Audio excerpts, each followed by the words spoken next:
बालिका बहू, तेरी चैनल को शादी होने सब्सक्राइब करें, वाली है लाइक अगले करें, महीने। फॉलो करें। ये मेरे बस्ता प्यारे उठाकर भाइयों कॉलेज जाना बहनों, बंद कर दे चैनल अब। को अरे कैसी सब्सक्राइब बात कर रही करें, हो? लाइक अभी करें, उसकी उम्र ही कमेंट क्या है? करें। इतनी थैंक जल्दी शादी करने का फैसला मैं नहीं लेने वाला।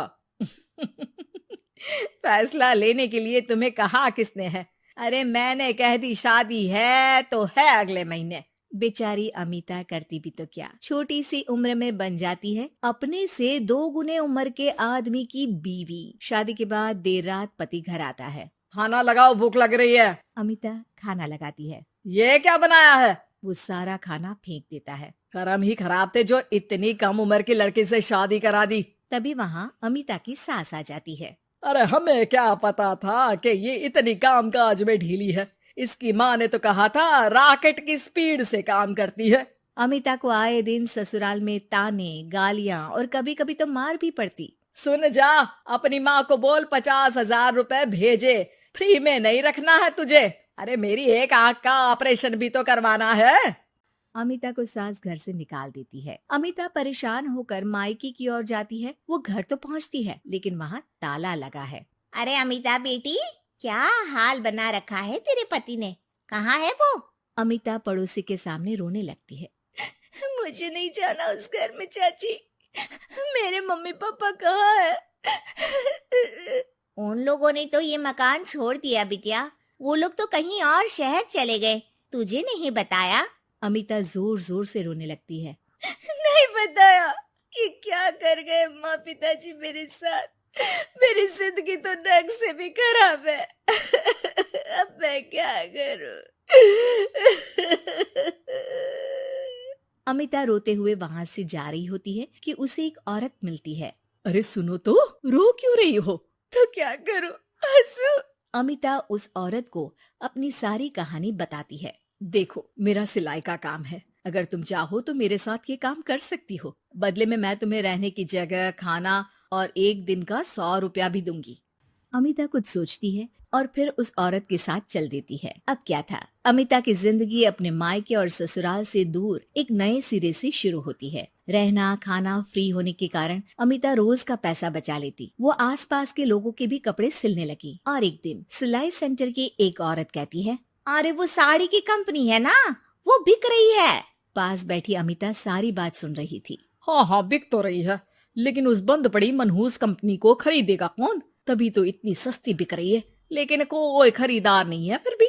कितने की बिक रही है? अरे पूरे 5 लाख में मशीनों के साथ। लेकिन यहाँ कोई लेबर काम नहीं करेगा। पुराने मालिक ने किसी को पैसे ही नहीं दिए। उन लोगों ने कहा है कि जो नया मालिक आएगा वो लोगों को पैसा देगा। 5 लाख। अमिता घर आती है और अपने पैसे गिनती है, पूरे 3 लाख। अमिता सिलाई सेंटर वाली उस औरत के पास जाकर कहती है, चाची, मैंने इतने साल की कमाई में ये पैसे जमा किए हैं, पूरे 3 लाख है। वो बंद साड़ी की फैक्ट्री मैं खरीदना चाहती हूँ। अरे अमिता, पागल हो गई हो क्या? वो 5 लाख की बंद मनहूस फैक्ट्री खरीदेगी, फिर लेबर का बकाया पैसा देगी, और वो फैक्ट्री चलेगी कि नहीं ये भी कोई नहीं जानता। लेकिन अमिता नहीं मानती। वो उस औरत से कहती है कि वो उस फैक्ट्री को खरीदना चाहती है और खरीद कर ही रहेगी। औरत भी अमिता की मदद कर देती है और फिर अमिता के नाम एक साड़ी फैक्ट्री हो जाती है। शुभारंभ वाले दिन अमिता लेबर से कहती है, मैं इस फैक्ट्री को दोबारा खड़ी करना चाहती हूँ। आप लोग इसमें माहिर हैं। मैं नहीं जानती कि पहले वाला मालिक के काम करने का क्या तरीका था, लेकिन मैं अपनी योजनाओं के साथ आई हूँ। मेरे पास आप लोगों को देने के लिए अभी तो पैसे नहीं है, लेकिन मैं वादा करती हूँ 3 महीने में आप लोगों के पैसे ब्याज सहित आप लोगों को दे दूंगी। और ये क्या बात होती है? हम सारा दिन फिर से काम करें और पैसे ना मिले तो हम खाएंगे क्या? सिर्फ 3 महीने की बात है। वैसे भी आप लोग बिना काम के यहाँ नए मालिक के इंतजार में बैठे ही थे।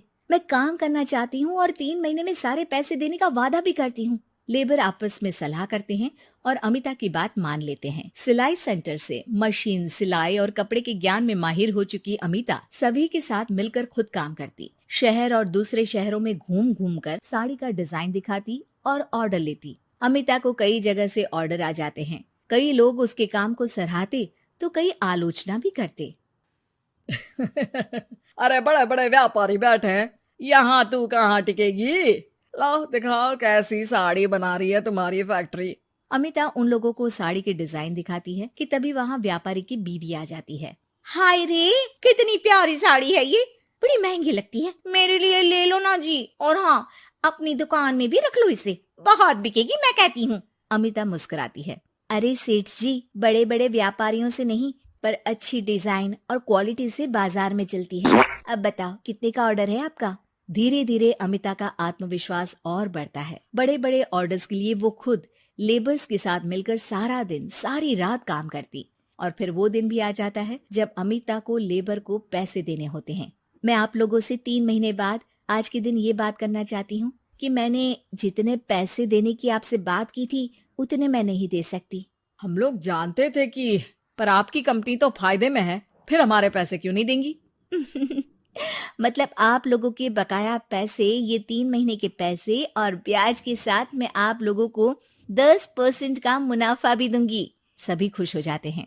मेरा कोई परिवार नहीं है, लेकिन दिन रात आप लोगों के साथ काम करके मुझे आप लोगों में ही अपना परिवार दिखता है। अमिता की फोटो पेपर में छपती है। उसके बिजनेस मॉडल को पढ़ने के लिए कई बच्चे भी उसका इंटरव्यू करते हैं। अब अमिता 1 से 2 और 2 से 4 फैक्ट्री खोलकर देश में बड़ा नाम कमाती है।